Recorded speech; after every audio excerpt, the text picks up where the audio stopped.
नमस्कार दोस्तों, आप सभी का स्वागत है आपके अपने यूट्यूब चैनल मैथ सर्कल में। दोस्तों, आज का जो हमारा टॉपिक रहेगा वो है एक एक विधि से एक एक विधि के बारे में रहेगा। अब एक एक विधि क्या होती है, इससे जुड़े हुए सवाल किस प्रकार किए जाते हैं और ये सवाल हमारे जीवन में किस प्रकार उपयोगी हैं, तो ये सब सीखने के लिए वीडियो के अंत तक बने रहिएगा। तो यहाँ पर ध्यान दीजिए, हम सीधा सवाल के जरिए समझते हैं कि एक एक विधि क्या होती है और इसे कैसे प्रयोग में करते हैं। ठीक है, यदि सवाल क्या है, हमारा पहला सवाल, यदि 7 मीटर कपड़े का मूल्य 1470 रुपये है तो 5 मीटर कपड़े का मूल्य ज्ञात कीजिए। ठीक है, ऐसे सवाल हमारे जीवन में बहुत बार आते हैं, अपने सामने हैं और हम यहाँ पर कंफ्यूज भी होते हैं बहुत बार। लेकिन अब कंफ्यूज होने की जरूरत नहीं है, क्योंकि हम एक ऐसी विधि सीखेंगे जिससे ये सवाल बहुत आसान हो जाएंगे। उसी का क्या नाम है, एकक विधि। ठीक है, देखिए एकक विधि, अगर एकक विधि का अगर मैं इस नाम को तोड़ता हूं तो देखिए क्या बनता है, 1+1।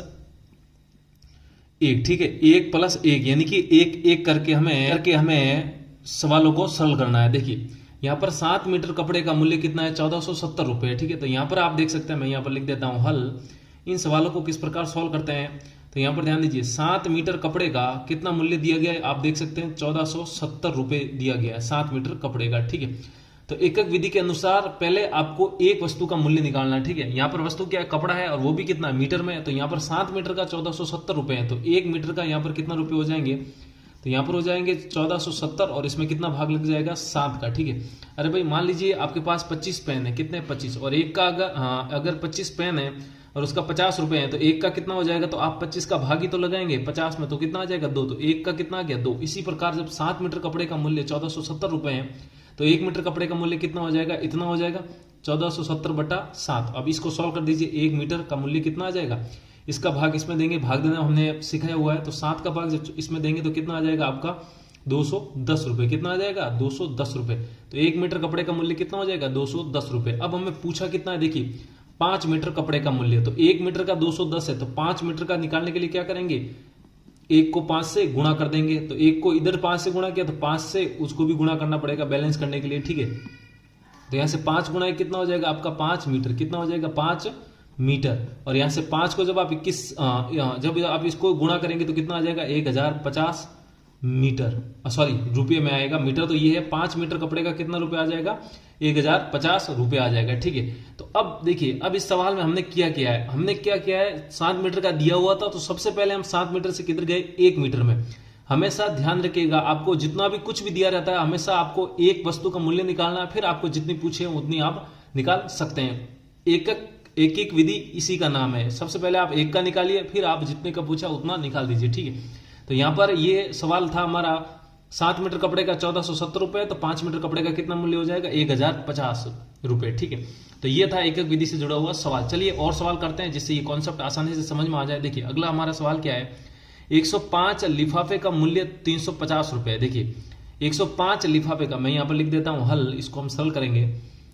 105 लिफाफे का मूल्य 350 रुपए, तो 100 रुपए में कितने लिफाफे आएंगे। अब देखिए ये सवाल जो पहले वाला सवाल था उससे जस्ट क्या अपोजिट है, उससे जस्ट क्या विपरीत सवाल है। तो देखिए यहां पर आपको क्या दिया गया है, 350 रुपए में, 350 रुपए में कितने लिफाफे आ रहे हैं। देखिए जो आपको पूछा जाता है उसको हमेशा इधर रखेंगे और जो आपको दिया है वो हमेशा इधर रखेंगे। देखिए 350 रुपए में कितने लिफाफे आ रहे हैं, 105 लिफाफे आ रहे हैं। 350 रुपए में 105 लिफाफे आ रहे हैं।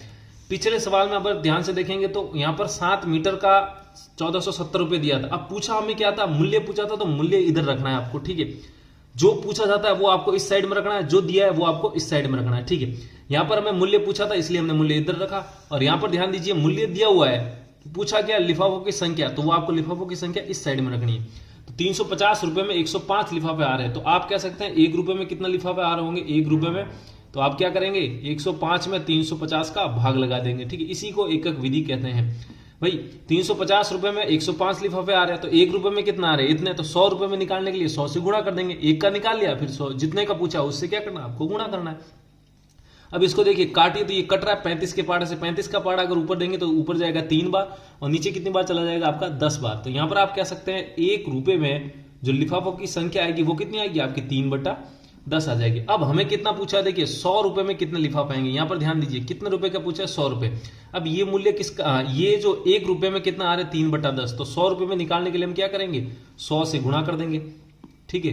तो यहां से आप ध्यान से देख सकते हैं 3/10 को हमें क्या करना है, 100 से गुणा करना है। 3/10 को हमें क्या करना है, 100 से गुणा करना है।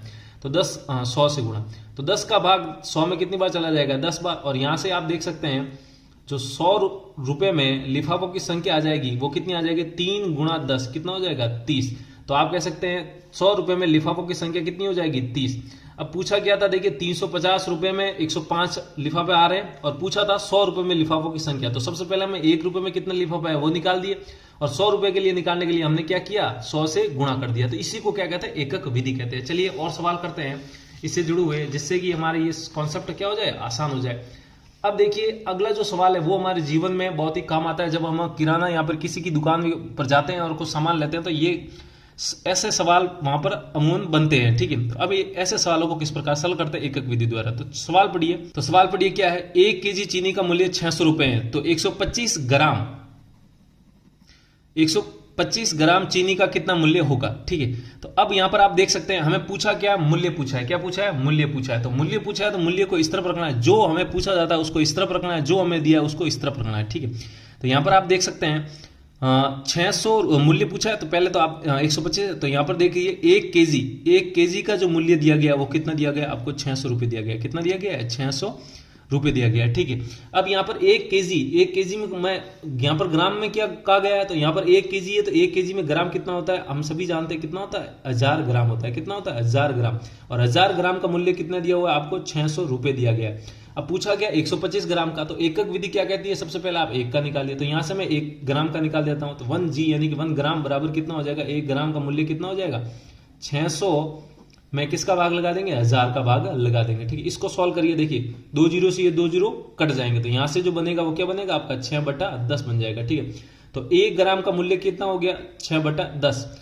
अब हमें पूछे कितने ग्राम का, 125 ग्राम का पूछा है, तो आप क्या करिए 125 ग्राम को आपस में गुणा कर दिए, यानी कि 125 को 1 ग्राम से गुणा कर देंगे यहाँ पर, और 6/10 भी क्या हो जाएगा, 125 से गुणा हो जाएगा, ठीक है। इतने रुपए हो जाएंगे। अब जब 125 1 से गुणा होगा तो 125 और पीछे का पीछे ग्राम हो जाएगा, और इसका मूल्य, इसको अब काटे, देखिए ये 5 के पाड़े से कट रहा, 5 का पाड़ा इसमें कितनी बार जाएगा, 2 बार, और 5 का भाग इसमें कितनी बार चला जाएगा, 25 बार। फिर 2 का भाग 6 में कितनी बार चला जाएगा, 3 बार।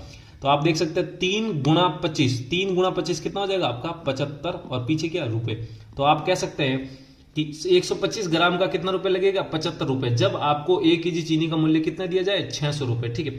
तो सबसे पहले हमने 1 केजी का दे दिया, 1000 ग्राम में दे दिया, फिर हमने क्या निकाला, 1 का निकाला। इसी को क्या कहते हैं, आपको मैं वापस बता देता हूं, एकक विधि कहते हैं। इसी को क्या कहते हैं, एकक विधि कहते हैं, ठीक है। तो उम्मीद करता हूं किस प्रकार एकक विधि द्वारा दिए गए सवाल सरल किए जाते हैं आपको समझ में आए होंगे। यदि समझ में आया तो ये आपके सामने सवाल है, सवाल संख्या 4, इसका आंसर जरूर कमेंट बॉक्स में करिएगा। यदि वीडियो अच्छा लगा है तो वीडियो को लाइक कीजिए, और अभी तक चैनल को सब्सक्राइब नहीं किया तो वीडियो के नीचे जो लाल बटन है उसको दबाइए, ताकि ऐसे ही बेसिक कॉन्सेप्ट से जुड़ी वीडियो आपके साथ नोटिफिकेशन में आ सके।